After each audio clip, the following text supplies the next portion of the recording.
আমন্ত্রণ সবাইকে নতুন এই ভিডিওতে শুভেচ্ছা। দেখেন আজকের পরিবেশ, আজকে সকাল 7টা বাজে। কালকে পাতা পায় নাই, আনতে পারে নাই, আনতে আনতে রাত হয়ে গেছে। তখন সকাল সকাল মুরগির জন্য খাবার রেডি করতে হবে, পাতা সিদ্ধ করতে হবে, কাঁচা পাতা দিতে হবে, ওদেরকে কুচি কুচি করে কাটতে হবে, এই কুচি কুচি করে কেটে সিদ্ধ দিতে হবে। তো সেগুলো আপনাদেরকে দেখাবো সিদ্ধ ছাড়া, আরগুলা সাথে থাকুন। এই যে দেখেন আমি কাটতেছি কিভাবে। এগুলা সব কলমি শাকের পাতা, আপনারা বাজার থেকে ফেলে দেওয়া যে কোনো সবজির কাটা কুটা, বাঁধাকপি ফুলকপির পাতা। এখন যেহেতু বাঁধাকপি ফুলকপির সিজন কম,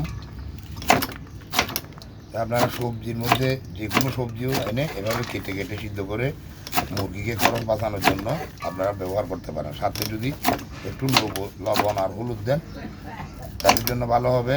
হলুদ তো রোগ প্রতিরোধ ক্ষমতা বাড়ায়। আর গ্রামে তো মনে করেন সবাই সকাল উঠে মুরগি ছেড়ে দেয়, ওরা ফসলি জমি, বিভিন্ন খাল বিল, রাস্তাঘাটে গিয়ে এই যে শাক পাতা, এই বিভিন্ন ধরনের লতা পাতা খেয়ে নুড়ি পাথর খায়।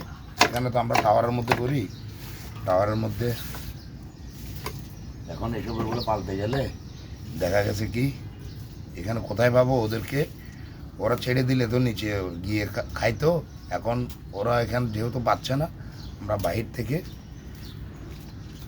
এনে দিয়ে ওদেরকে খেতে দিব। সাথে থাকুন আপনারা। দেখুন এটা যে কাঁচা পাতা আমি শুধু খাওয়াচ্ছি, খাওয়ানোর জন্য খাওয়া না। এটা যেমন খরচ বাঁচাবে, তেমনি ওরা যে বিলে খালে গিয়ে মাঠে জমিনে খায়, এই যে ছিঁড়ে ছিঁড়ে খায়, এটার পুষ্টিগুণ এটা কিন্তু অনেক, ওদের রোগ প্রতিরোধ ক্ষমতা বেড়ে যায়। সেই জন্য এগুলো খাওয়াইলে রোগ প্রতিরোধ ক্ষমতাও বাড়বে এবং খরচও কমবে। দেখা গেছে মুরগির স্বাস্থ্যও ঠিক থাকবে। ঠিক আছে, সাথে থাকুন। এই দেখেন স্বপন ভাই সিদ্ধর জন্য নিয়ে যাচ্ছে, ঘরে সিদ্ধ করার জন্য, সিদ্ধর জন্য দিয়ে দিবে। এখন এই প্লেটেরগুলো কাঁচা খাওয়াবো।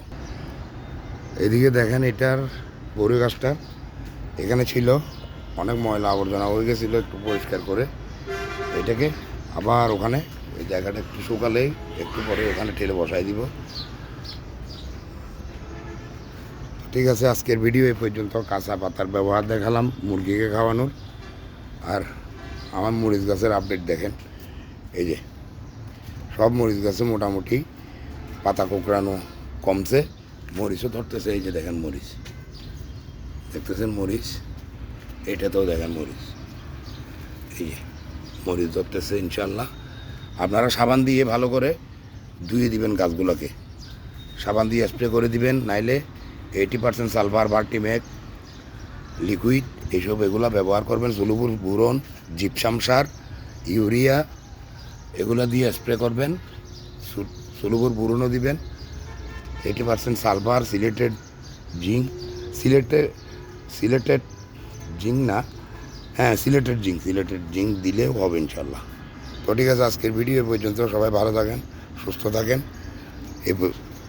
সবার সুস্বাস্থ্য কামনায় আজকের ভিডিও পর্যন্ত। আসসালামু আলাইকুম।